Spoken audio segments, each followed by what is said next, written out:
Part 1 is linked in the description in case you missed it. We left off with Andreas defeating the sloth boss and going inside an illusion to rescue Vivian. Now everyone is free from their illusions and standing over the body of the butler. After escaping from the barrier she was trapped in, Ivy learned that Baron Baloric is the one behind this incident here in Thrym Village. As the supervisor of Group 9, she orders Andreas to remove the butler's head, trying not to scar his face. They're going to pay the Baron a visit right this instant. Andreas moves quick and does what he is told. It is revealed that Christopher has died due to the wounds he sustained during the explosion, and Hazar cowardly ran away during all the commotion.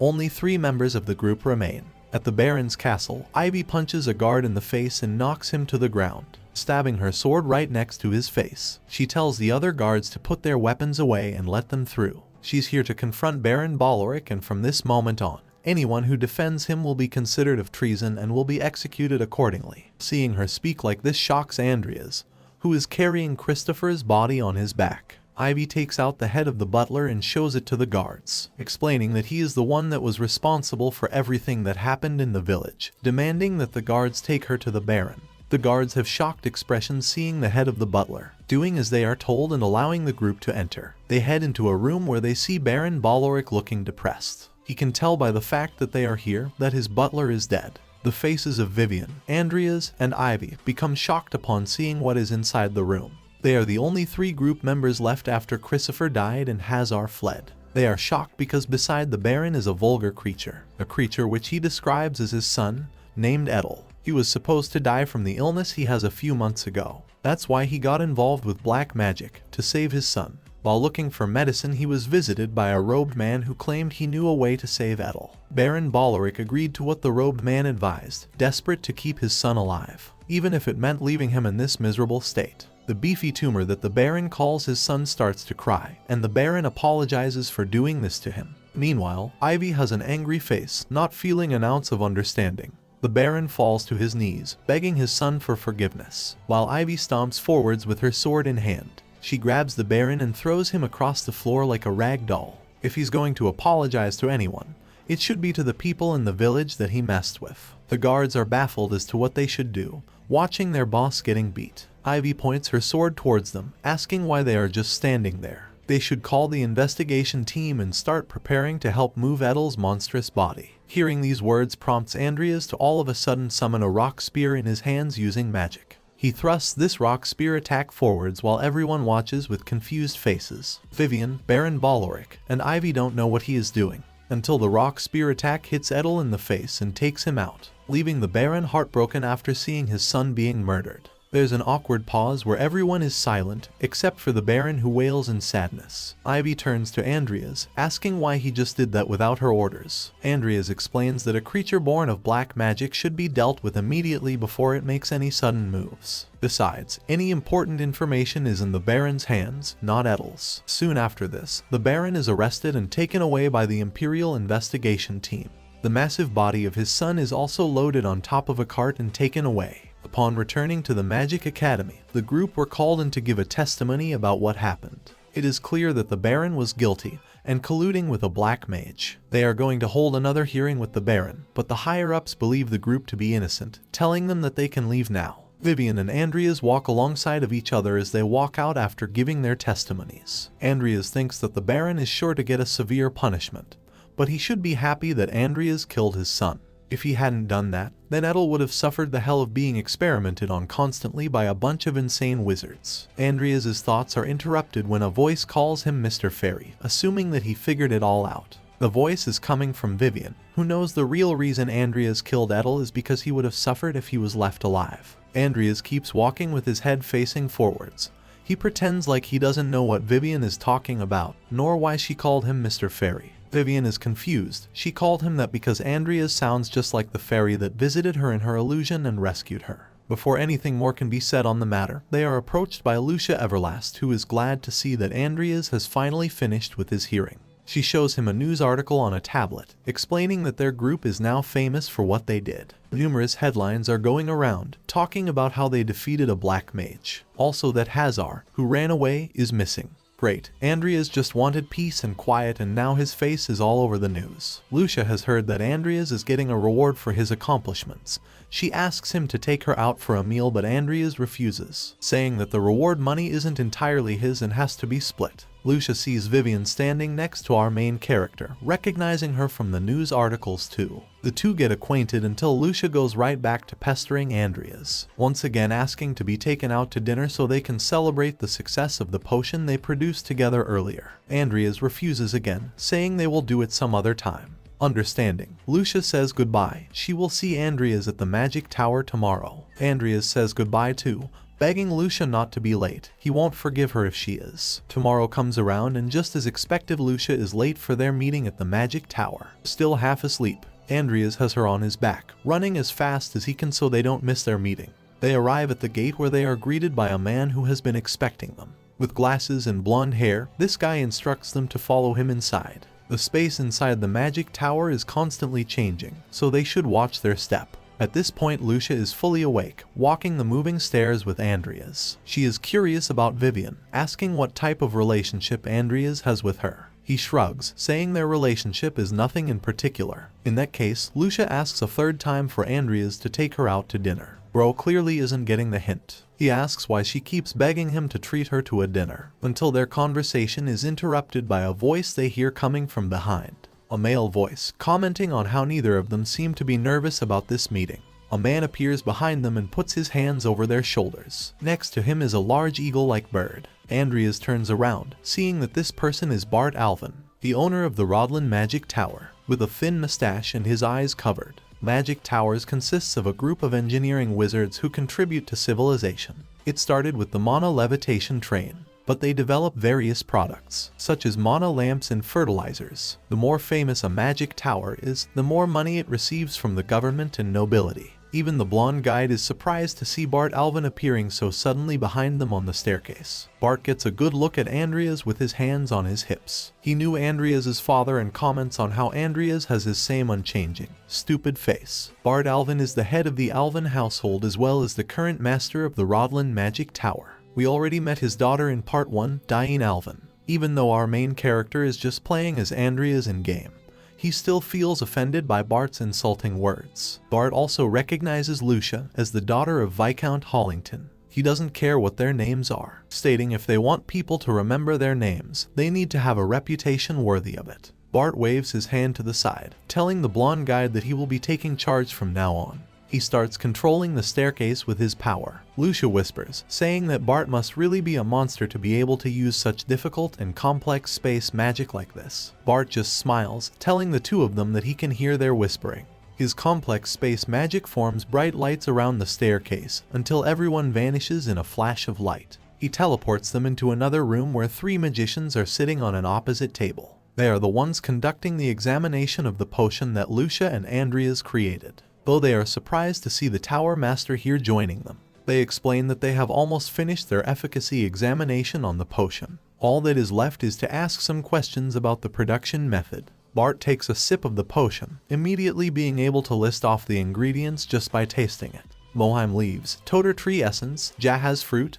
and Peona mushroom. He turns to ask Lucia if he missed anything. She informs him that the potion also contains Hong Pishi extract and Matarata root bark. Bart finds this interesting. He had heard rumors of Lucia's potion abilities, but didn't think she could be capable of making such potions at her young age. He instructs the 3 magicians to approve the potion now that the examination has concluded. He then shoots up into the air in a flash with just one more question. He wants to know what Cromwell's son is doing here, referring to Andreas. Andreas has a nervous expression. Bart scratches his chin, sure the paper he received reported the potion as a joint effort by the 2 of them. But he believes that Andreas was just carried and can't actually have contributed anything. Our main character remains silent and so Lucia defends him. Without his help she wouldn't have been able to create the potion.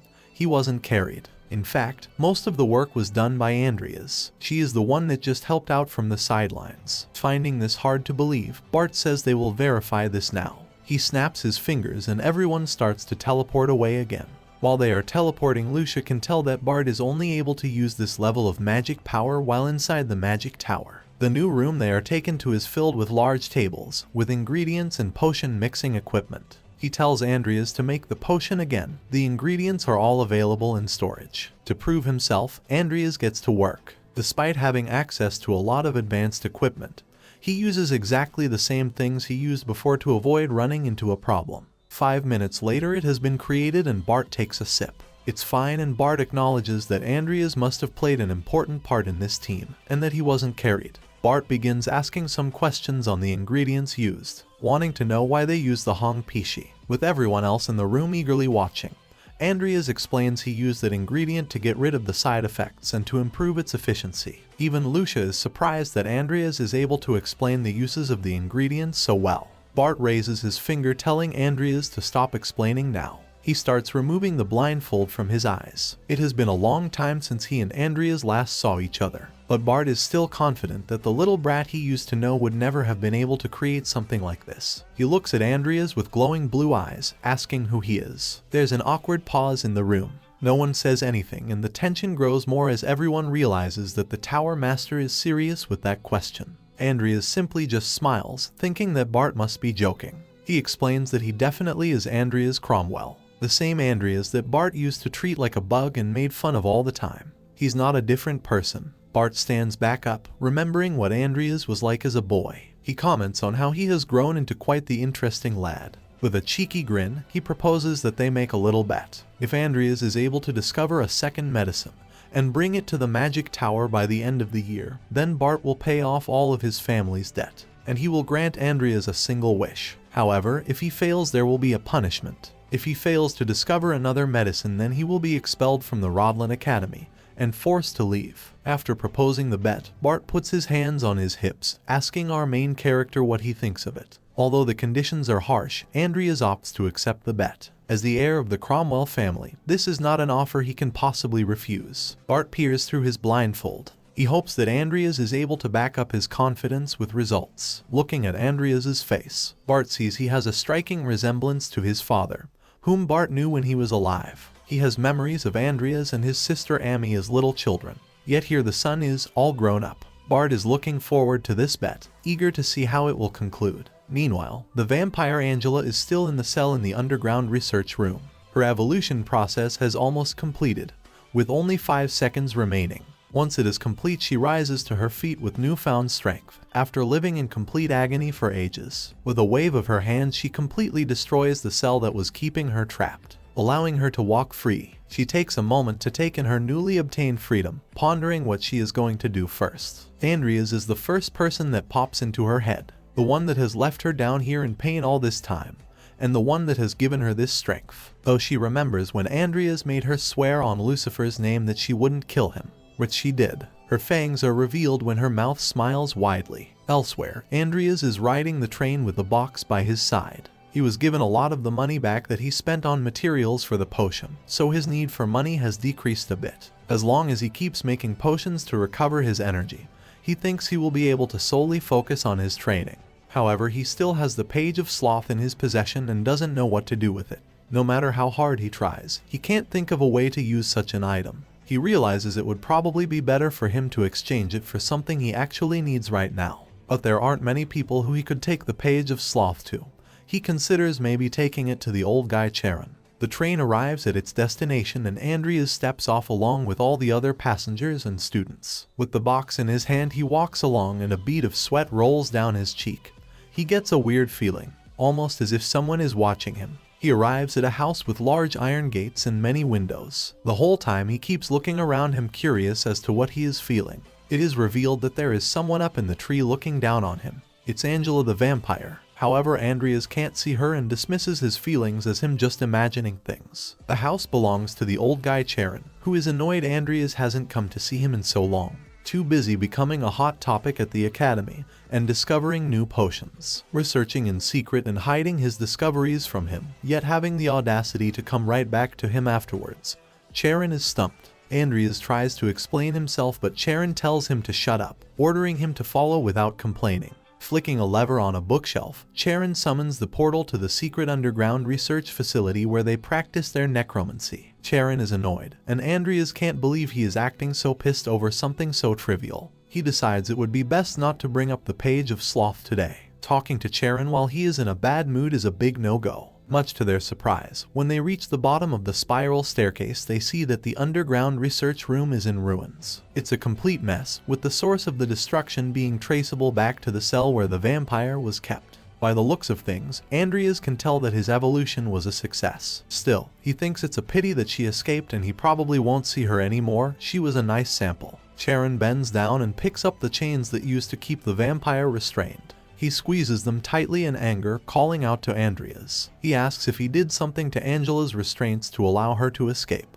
Andreas insists that he didn't. He was scared for his life every time he saw that vampire. He's putting on a concerned face, but Andreas is really amused to see Charon angry like this, thinking that it serves him right. With his caged vampire now free, Charon starts screaming in rage, swinging the chains around and breaking things. His screams can be heard all the way up the stairs. After his tantrum has concluded, Andreas leaves and walks into the night. He knows it would be better to bring up the Page of Sloth another day, not while he is in that sort of mood. While walking away from the house, Andreas is ambushed when Angela swings down from a tree and grabs a hold of his neck. She caresses his face and tells him to look at her. She has had a question she has wanted to ask him ever since she woke up from her evolution. When Andreas turns to look at her, she calls him a good boy. She wants to know all about the new power she has gotten. Andreas asks why she is ambushing him like this. He kept his word and got her freedom. Plus, she swore on Lucifer's name that she wouldn't harm him. There's a steep price to pay if a vampire breaks the oath of their family's name.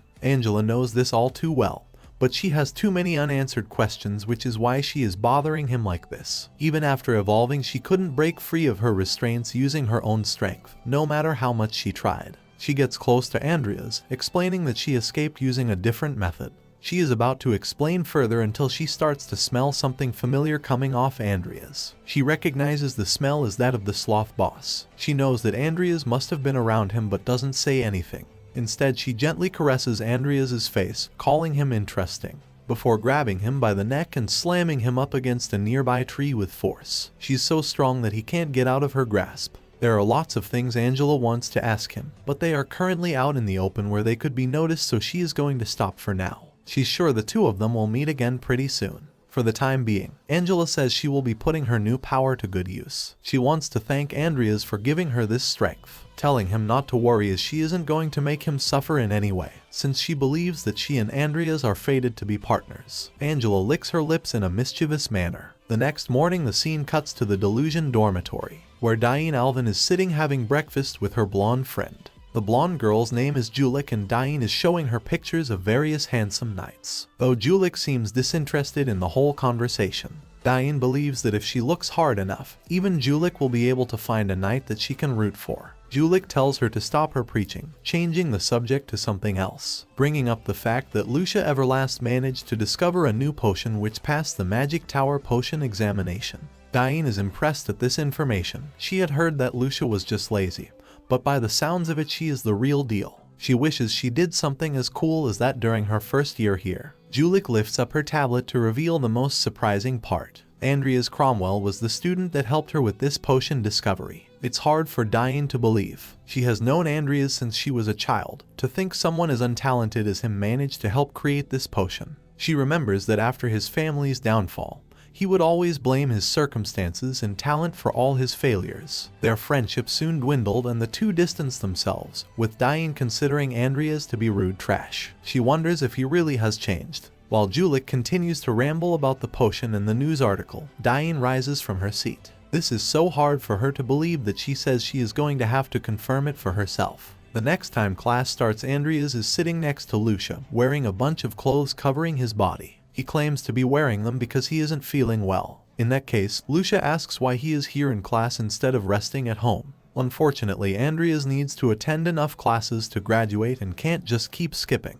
The professor enters the class and gets ready to start teaching his lecture, and we get the reason as to why Andreas is actually wearing so many clothes. He's trying his best to hide a scar that is on his neck from last night. He doesn't want anyone to see that he was bitten by the vampire Angela. She sucked him dry. She kept talking about a scent she could smell on him, and something about the two of them being fated partners. Then she bit his neck and suddenly disappeared. Andreas hasn't got a clue what any of it was about, and he's wearing so much clothes that he's starting to get hot. The professor stands in front of his microphone. With everyone present, he starts the lecture right away. until he sees Andreas wearing all his clothes, who he recognizes from all of the news articles going around about him. Furious, he asks about all the clothes and if Andreas is feeling sick. Andreas fakes a cough, saying yes, he caught a cold. The professor assumes this must be because of the long hours he spent on discovering that new potion. He marks Andreas as present and allows him to leave the class to go rest. Andreas is grateful until the professor starts rambling.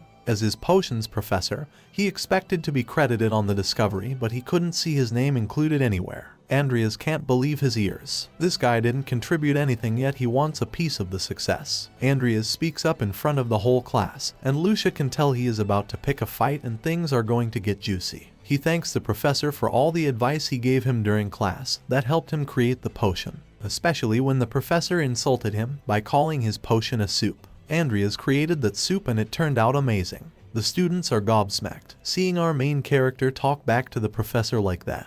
The professor tells Andreas that he has overstepped his boundaries by speaking to him like that. But Andreas ignores him and tries to leave the classroom. Before he can open the door, the professor yells out his name in rage, prompting him to stop. When he was just a small fry, everyone ridiculed him, but now they all want him to act friendly towards them. Andreas doesn't want to deal with his professor, thinking that he can just go to another class to get credits if he needs to. The professor continues his rambling while Andreas is standing at the door until one of the students in the class calls out to him. It's Lucia who, as a co-creator of the potion, offers to explain to the professor why he wasn't credited. Andreas wonders what she is doing and the professor clears his throat, encouraging her to go ahead and explain. She says that during this class they only learned the basics of potion making. It was up to them to put those basics into practice. The majority of the research they did themselves without the professor's help. The professor kindly accepts Lucia's explanation and Andreas can't believe it when she says that he is friendly.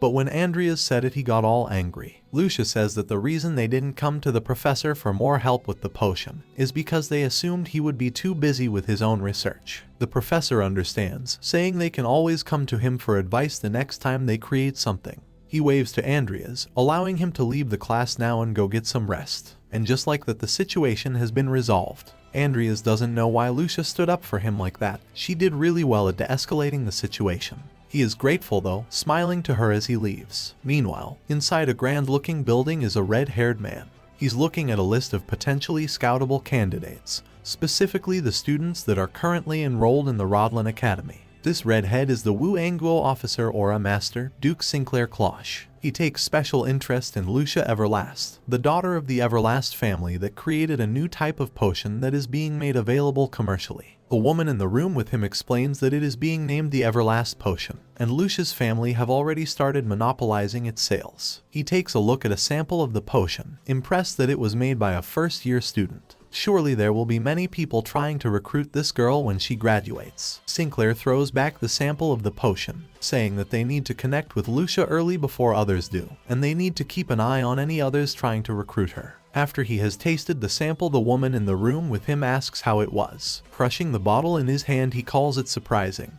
It's several times more efficient than anything else currently available on the market, and there's no side effects. If the Everlast family manage to commercialize this, it will revolutionize the market. The woman also points out another key piece of information. The news report states that the potion was actually co-created with the help of a boy named Andreas. Sinclair immediately recognizes him as the son of Cain Cromwell. He never suspected such a child to have a talent for potion making. The woman continues, stating that there is a rumor circulating that Andreas was just carried by Lucia and took advantage of her talent. But that rumor doesn't make sense, as if that was the case there wouldn't be any reason for his name to be added to the report. Sinclair yawns and stretches, telling the woman to do some investigating.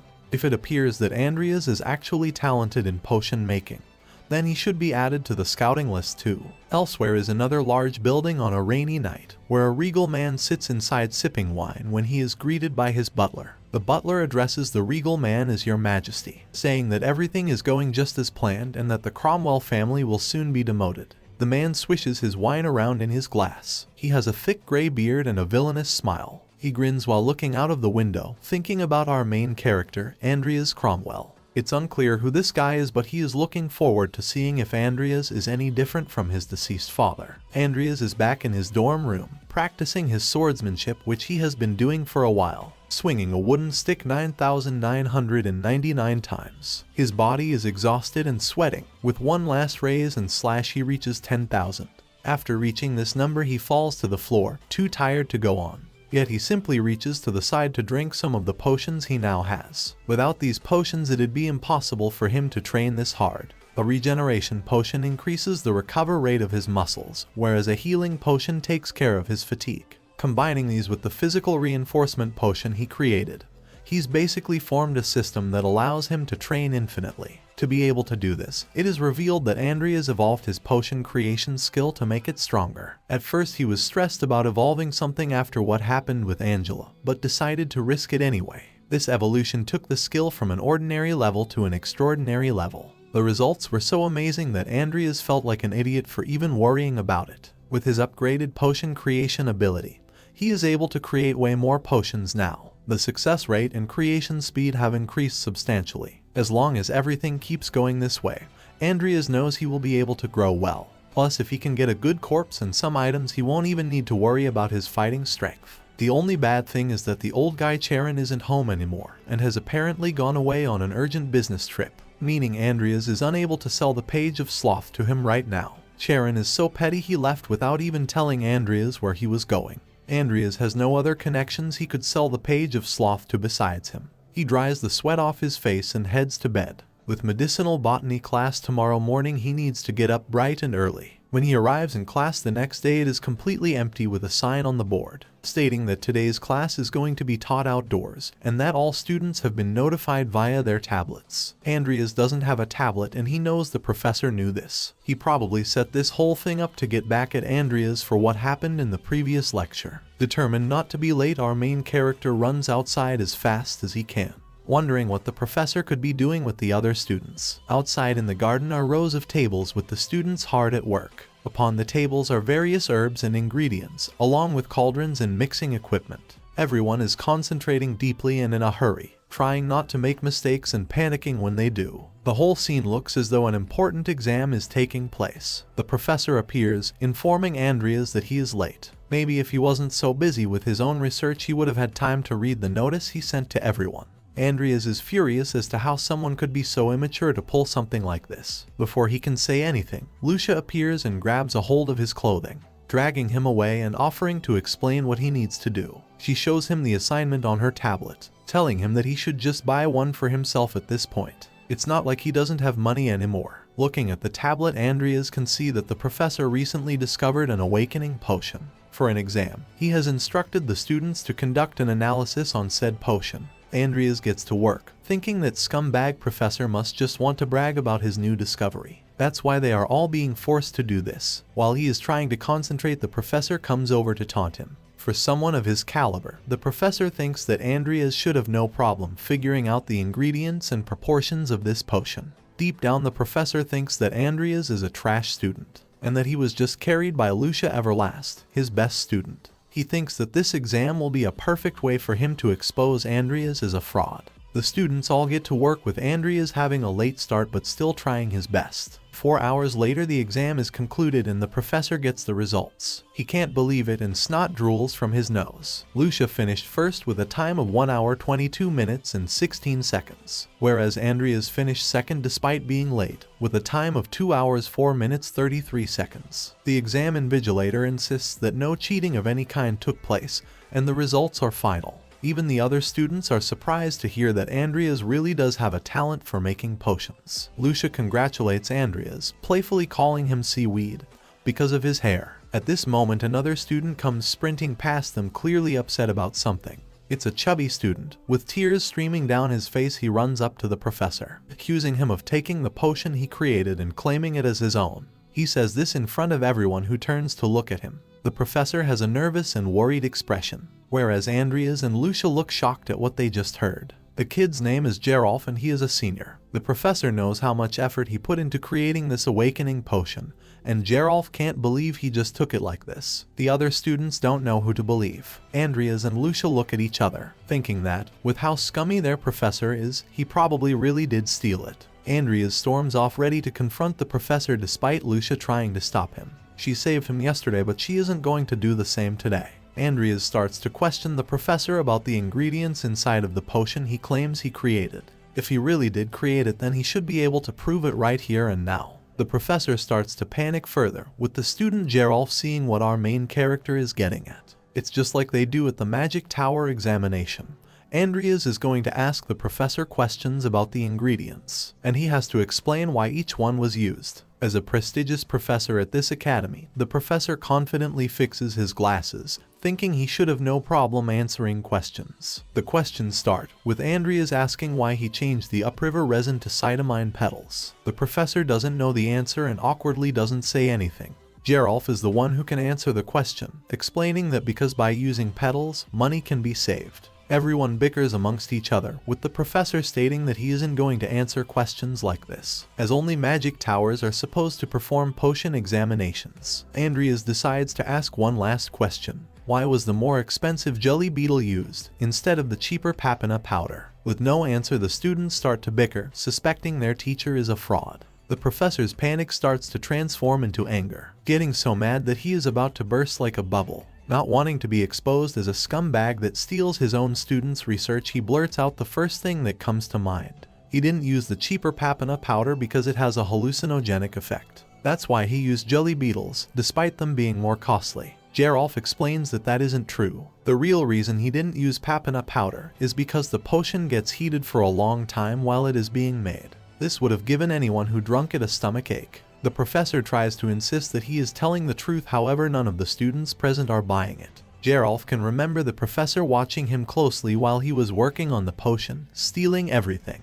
Some of the students start to chant out disrespectful words towards the professor, calling him a shameful scientist. They call for him to resign from his position right now. He's a thief and a scammer. The professor bursts, yelling out that Geralf and Andreas are the scammers, not him. They set this up, and he is going to report them to the disciplinary committee for their actions. The professor has truly reached rock bottom, throwing a tantrum in front of all the students. Andreas pulls a card out from his pocket, claiming that he has been sponsored by Tower Master Bart. If the professor really wants to keep lying like this, Andreas threatens to set up a meeting with Bart to resolve the issue. Lucia can see the card and knows it doesn't belong to Bart. It's just a card that was given to them to buy potion materials. Andreas is just trying to use the card to try and trick the professor. Lucia keeps her mouth shut, thinking he is going to fall for it. The professor starts shaking, knowing if the Tower Master ever heard about this, he would be in deep trouble. Deep down, he knows he is just a thief who stole the potion, and if he goes under examination at the Magic Tower, he will lose. He falls to his knees in front of all the students, defeated.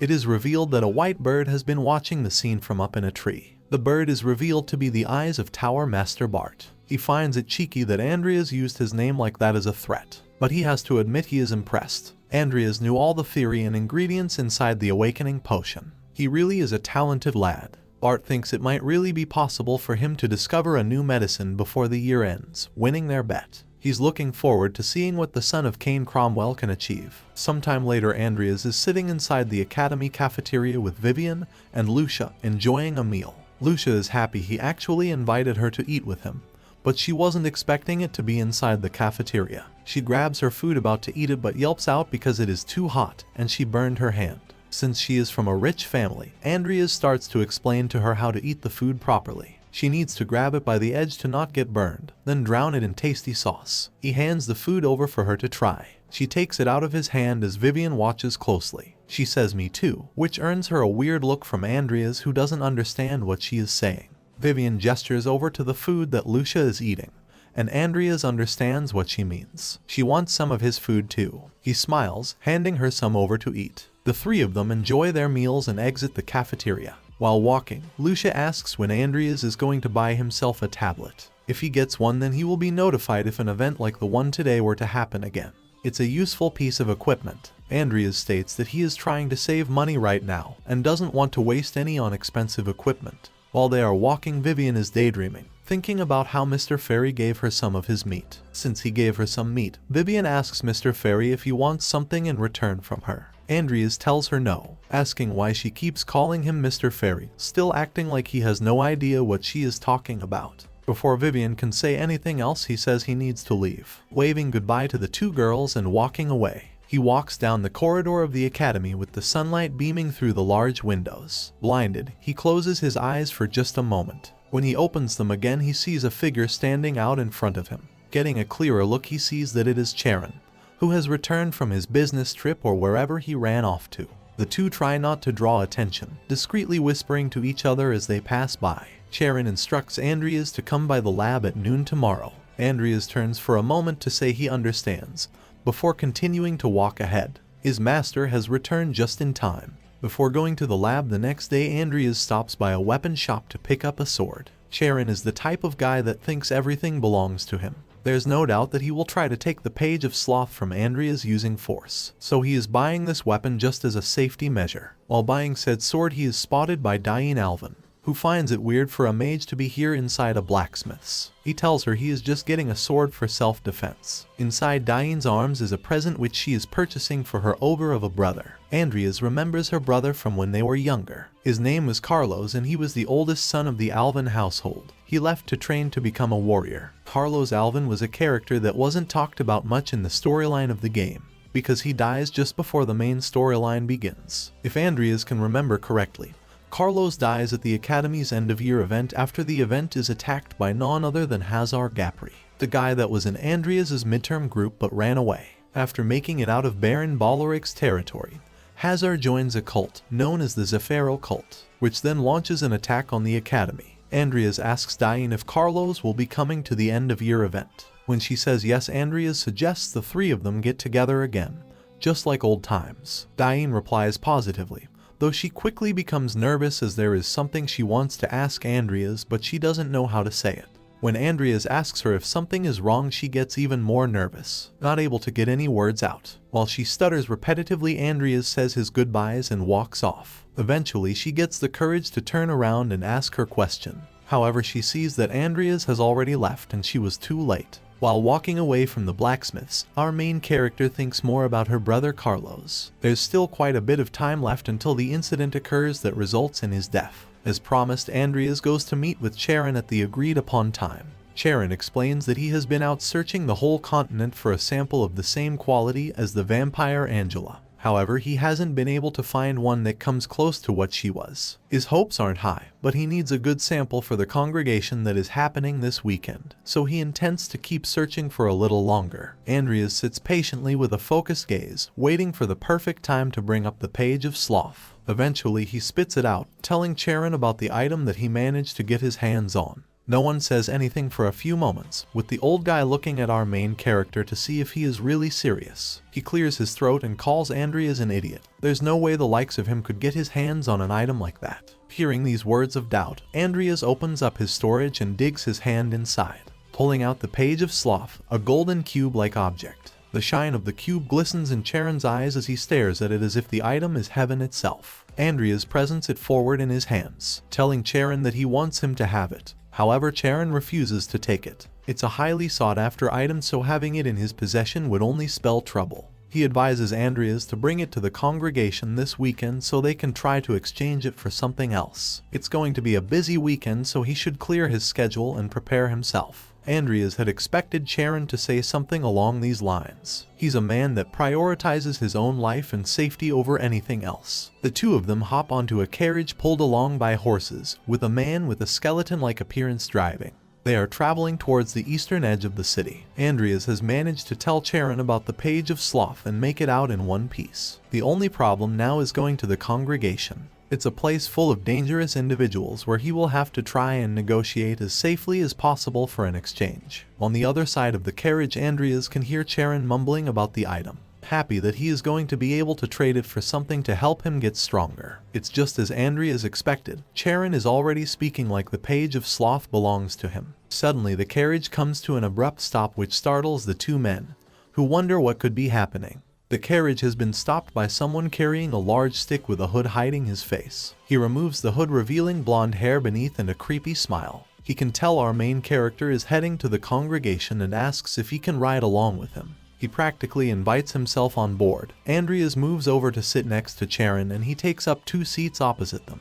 Andreas recognizes this guy as Salem Aditya, one of the continent's greatest 10. Known as the devil in pursuit of the truth, he is willing to do forbidden things just so he can explore. If information about the Page of Sloth got leaked somehow, Andreas fears that this situation might not turn out well. Charon has a sour expression, one of disgust, until Salem calls him out on it, asking what's wrong. Are they dissatisfied that he is going to the congregation with them? His eyes turn a threatening shade of red. Charon nervously insists that there is no problem at all. Salem bursts into laughter at the fear he was able to strike into Charon with just a stare. He then turns his attention to Andreas, asking what his name is. Charon instructs Andreas to answer Salem's question as he is his senior. Salem gasps upon hearing our main character's name, commenting on how Charon has managed to get his hands on another member of the Cromwell family. There's a moment of silence with Andreas having no idea what Salem is talking about. He's suggesting there's some kind of secret between Charon and the Cromwell family that he doesn't know about. Salem can see that Andreas doesn't know anything. He puts his hand on his shoulder, offering one piece of special advice. With a sinister grin plastered on his face, he advises Andreas to struggle as much as possible. Charon is remaining quiet with his arms crossed. Andreas can tell by his expression that he shouldn't ask anything about it, though he's not an idiot and knows that old rascal is hiding something from him about his family. The carriage continues riding for a while longer, with Charon controlling the skeleton driver out front. Not long later, the horses come to a stop again, with Charon spotting someone outside. He asks them what they want. A thick black mass is submerged in the ground with glowing red eyes and a hat. Charon refers to this guy as Dragon, telling him that if there is something he wants to talk about, he should do it in person. The black mass emerges from the ground, revealing itself to be a person, beefy with white gloves, a trilby, and a bow tie. Ro is the most dapper-looking guy in the entire forest. It's been a long time since he saw Charon last. He apologizes for appearing out of nowhere like that. Dragon's face turns annoyed when he sees that the blonde guy Salem Adidia is traveling with the group. The two of them don't get along and throw insulting words at each other as everyone steps off the carriage. Andreas is at the back and knows the big guy is known as Deep Sea Dragon. He assumes he must be here to try and steal the Page of Sloth, but didn't expect Salem to be here too. The group point up at a glowing tree in the distance. Charon thinks it's a sign to help guide them in the right direction towards the congregation. However, Salem isn't so sure. He smiles, expecting some sort of foul play going on here. He can sense people within the trees. He informs the others that there seems to be some pretty greedy black mages here, trying to ambush them. Salem isn't wrong, and there really are people high up in the trees waiting for them to enter. When Salem approaches, black vines appear from the ground, slowly wrapping around everyone's legs to restrain them. Salem isn't bothered at all, smashing his staff onto the ground, creating a wave of energy that destroys these black vines. He can't wait to see how many black mages are hiding.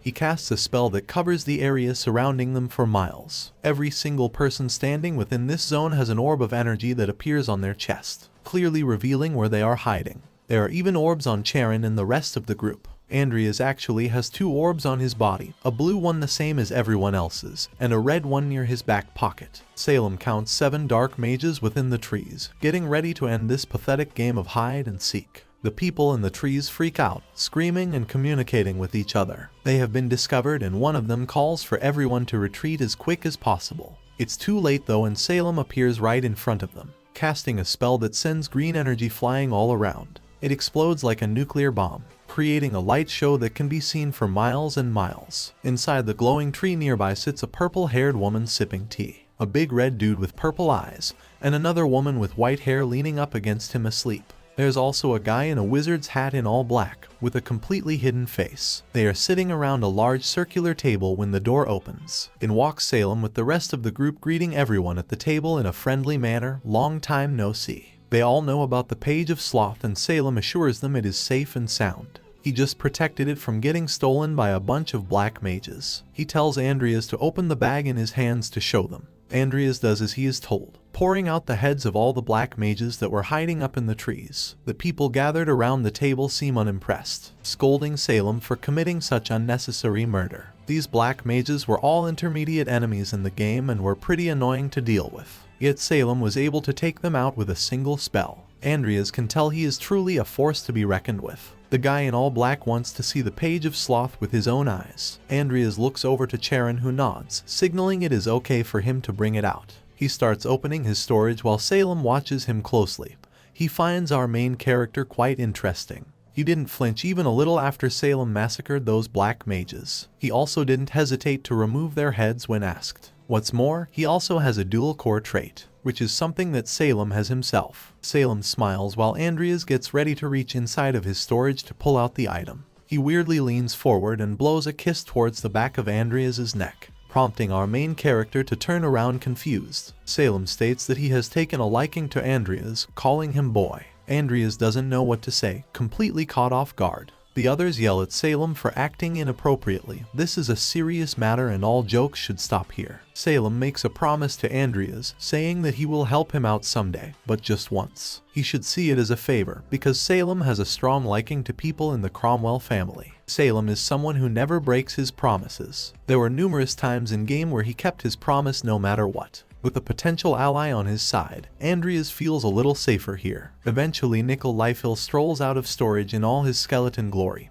holding the Page of Sloth within his grasp. The group are surprised he entrusted such a powerful object in the hands of a skeleton, an object which they describe as an information codex. Salem scratches his chin, thinking that Nickel must be a pretty durable skeleton then. They're all eyeing up the item like it's worth $1 million, and Andreas knows he can't take any chances here with these monsters. He takes a deep breath before ordering Nickel Lifehill to return to his storage with the Page of Sloth. Andreas then starts to draw his sword and everyone wonders what is going on and what he is doing. Nickel goes back inside the portal which closes and Salem's eyes grow wide with shock at what they are seeing. It's not just Salem and all the others have dumbfounded expressions, stunned at what has just happened. It is revealed that Andreas has stabbed himself in the chest using the sword he purchased earlier. He grunts in pain while the others question his actions. He looks up at them. He alone was the person who found the Page of Sloth and retrieved it. He wants his efforts to be appropriately recognized by the congregation. The purple-haired woman begins using her magic to control the branches of the tree they are standing in,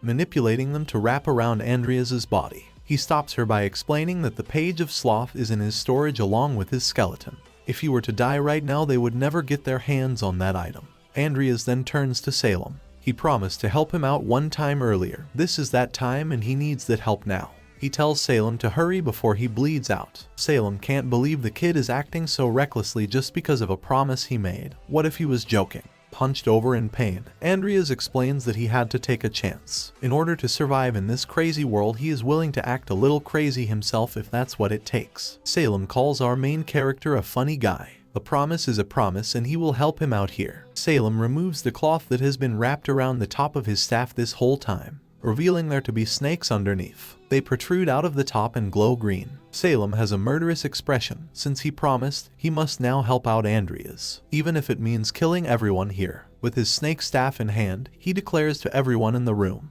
that from now on, anyone who tries to touch Andreas will be killed. And if anyone dares to question his actions later, Salem says he will track them down and kill them then too. The guy in all black can't believe Salem is really going to fight them over a kid like this. Salem laughs. They know what he is like. He doesn't tell lies and he doesn't go back on promises. The purple-haired woman holds her head and sighs in an annoyed tone, prompting Salem to get serious.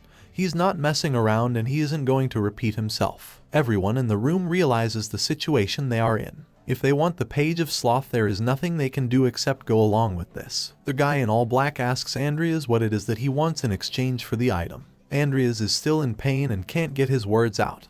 He chugs a potion to help give him a little more energy. Everyone waits impatiently as his wound is healed by the potion's effects. The guy in all black once again asks what he wants. The problem is, Andreas doesn't know what he wants. He asks the guy what they can offer him. The guy finds it ridiculous for him to be making demands when he doesn't even know what he wants. He pulls out a long list telling him to choose 5 items from it carefully. As expected from the congregation, the list is full of valuable items, with many of them being good corpses for him to practice necromancy on, like the former Fairy Queen Mylene and the Tiger King Timer. These corpses are first-class material. Andreas knows he must choose them. The big guy in the back explains that those 2 corpses have already been sold to a guy called Morn. He will for sure be furious if they hand them over. Morn is a powerful man, the leading figure in the world of necromancy. Andreas knows if he messes with a guy like that, things will become problematic. He has to choose something else. That's when he hears a voice saying, "I do not mind, take it." Everyone snaps their heads in the direction of this voice, seeing that it is Morn who has arrived at the congregation in the form of a fly. Charon says that Andreas doesn't need the corpses because he isn't even strong enough to handle them yet, however Morn insists. He doesn't mind. The corpses are inside his subspace bag, which Andreas is free to take. Andreas certainly wasn't expecting Morn to show up here. He has no idea why he is being so generous and handing the corpses over, but he isn't going to let an opportunity like this pass. Andreas thanks Morn for his generosity by lowering his head. He then prepares to select the rest of his items from the list. Meanwhile, Charon has an angry expression. He's mad that Andreas is getting all the rewards instead of him. After a while, he has chosen his items: the 2 corpses, 2 potions, 2 ingredients, and a purple orb known as Kejinen's Jewel. There were much better things to choose from on the list, but Andreas is sure he made the right choices. To him, these items are very valuable. He can make a total of 4 potions with these, which are worth a lot. He also picked out a few ingredients that can help create the cure that Lucia needs for her illness. Now that he has been adequately compensated, the guy in all black, whose name is Jester, demands for the Page of Sloth to be handed over. As soon as the portal opens, Jester grabs a hold of the item, and Salem leans into Andreas's ear to whisper something. He should get ready to go. Before Andreas can process what was said, Salem grabs him by the collar and flies out of the tree and up into the sky. Andreas looks back at the hole in the tree, realizing he was just saved. Those people back there were planning to take him out after he had handed them the Page of Sloth. Salem kept his promise though and protected him. He offers to take Andreas someplace safe, and Andreas asks to the nearest train station. He wants to go back to the academy. While zooming through the air, Salem knows that he means Rodlin Academy. He asks if Tower Master Bart knows that Andreas practices necromancy. Andreas replies that he doesn't, as it is forbidden. Salem shows a light smile, saying that fate is a curious thing, isn't it? Well, you'll figure it out when the time comes. Andreas hasn't got the slightest clue what this guy is talking about. Figure what out? Salem just reminds him of what he said in the carriage before. Andreas should just keep struggling. As long as he can survive, then he will find out who he is. After Salem's vague and confusing conversation, Andreas makes it back to his dorm and starts unloading his new stuff. It's crazy that he was able to fit a tiger corpse this big in that tiny bag. When Andreas revived Nickel Lifehill, he had to bring him back as a skeleton because he wasn't skilled enough as a necromancer to bring him back as anything stronger. He puts his 2 new corpses into storage for later, thinking it would be better to save them until his necromancy levels increase. That way they can become high-level summons. Once everything is unpacked, he notices something extra in the bag he took with him. It's a book which he takes a look at. This book belonged to Morn, a high-level skill book that was written by him personally. Andreas thinks that it must be a gift. It contains a lot of knowledge that isn't available at Charon's library. If he reads it, he believes he will become strong enough to turn those corpses into high-level summons. That's not all that's new. His skeleton, Nickel Lifehill, is now able to evolve, with an evolution probability of 100%. With these odds, Andreas doesn't hesitate in clicking the yes option. When the evolution process begins, Nickel seems relaxed, not suffering like the vampire Angela did. Perhaps because he is already dead. Suddenly a knock is heard at the door. Andreas quickly puts Nickel into storage and answers it. It's Lucia, who wants to speak with him for a moment. While this is happening, elsewhere, Salem is sitting in a room with Morn having a discussion. It is revealed that Morn was the one who told Salem that Andreas had the Page of Sloth in his possession, and that he would be at the congregation. Salem has a theory, thinking that the reason Morn told him about the Page of Sloth is because he wanted Salem to go there to protect Andreas. Morn remains silent, which basically confirms it is true, causing Salem to burst into laughter. He had no idea Morn had such a soft spot for the boy. He thinks it only makes sense since Morn took good care of Andreas's father when he was alive too. Morn speaks up, asking Salem if he knows the origins of necromancy. Without giving Salem a chance to answer, Morn answers his own question, stating that necromancy is the pursuit of immortality. More precisely, necromancy is the pursuit of immortality for those who you love. While he says this, a memory plays in Morn's head, one where he is much younger and crying over a woman with green hair after she had died. Presumably some kind of relative to Andreas whom Morn loved very much. Morn asks Salem what he thought about Andreas in the short time they spent together at the congregation. Salem already knows Morn saw everything there with that stupid fly zombie, but he humors the old man's question. After meeting Andreas, Salem can tell that the kid is going to be the most insane person in this world, even crazier than him. Back with Lucia and Andreas, she has taken him to meet with her father, a man with a mustache named William Everlast Hollington. The reason he has called to meet with Andreas is because they need to discuss the profits of the potion he helped to create, since they are going to be working together in the future, and Andreas has become a close friend of Lucia's. William thought it only right that they met. Andreas shows respect. He's grateful for all the help Lucia has given him and for providing him with such a good deal. William hands over the contract. Andreas is entitled to 60% of the profits, and each potion is worth 3 million. Doing the math, Andreas realizes his first paycheck is going to be over 1.8 billion. They're selling like hotcakes, and the next payment will probably be even larger. William suggests they have dinner together. This is the first time his daughter has bought over a friend, let alone a boy. 1 month passes since this day, and the Everlast potion has become very popular thanks to word of mouth. Not just for combat use, but it's also taking high society circles by storm. To increase production, the trading company has expanded its suppliers and production facilities. Andreas has even bought himself a tablet since he is earning so much money. This second month it has sold over 2,000 units, double what it sold its first. Thanks to the potion's popularity, Andreas has also received support from some of the nobility here. He currently has 6 billion to his name. His family's old estate is worth 3.5 billion. Even if he buys it back, he will still have plenty of money to spare. He has somewhere to go and something to do first though. He's currently taking the train back to the cemetery he visited at the start of this story. His next goal is to get his family's signet ring back, the one he so carelessly gave away to the gravedigger in exchange for Nickel Lifehill's body. He arrives at the graveyard and walks up the long cobble path up to a building. Outside the building is the gravedigger Payman, along with someone wearing a mask standing next to him, someone who Andreas doesn't recognize. Payman has been expecting Andreas and suggests they go inside to discuss things over some tea. When asked who that guy is, Payman explains he's just someone he invited to be the guarantor of their negotiation. He thought it might be necessary in order to avoid any problems later. They go inside and sit on opposite sides of a table. The guarantor stands off to the side with his arms crossed and sword close. The guarantor holding a sword and hiding his face. Andreas knows that is a load of rubbish. He also knows that Payman has been practicing necromancy at this graveyard for a long time. Luckily, he was a small fry in the game, and with Andreas's current skill level, he should have no problems if something goes wrong here. Nickel Lifehill's evolution has also completed, and he can use an aura skill. Unless against a really strong opponent, he can't be beaten. The only thing Andreas is worried about is this random masked guy, and how strong he could be. Payman slides over a cup of tea, but Andreas refuses. He came here to discuss the signet ring, not drink tea. Andreas lies, saying the corpse of Nickel Lifelhill, who he exchanged for the ring, is not very good. He offers Payman 5 million for him to get his ring back. With that kind of money, Payman can see that Andreas is doing quite well for himself nowadays. However, he doesn't think 5 million is going to be enough. After all, it's hard to put a price on keeping a secret, especially one as forbidden as practicing necromancy. It's typical behavior from a villain to try and blackmail someone for more money. Payman heard that Andreas got some good stuff when he went to the congregation.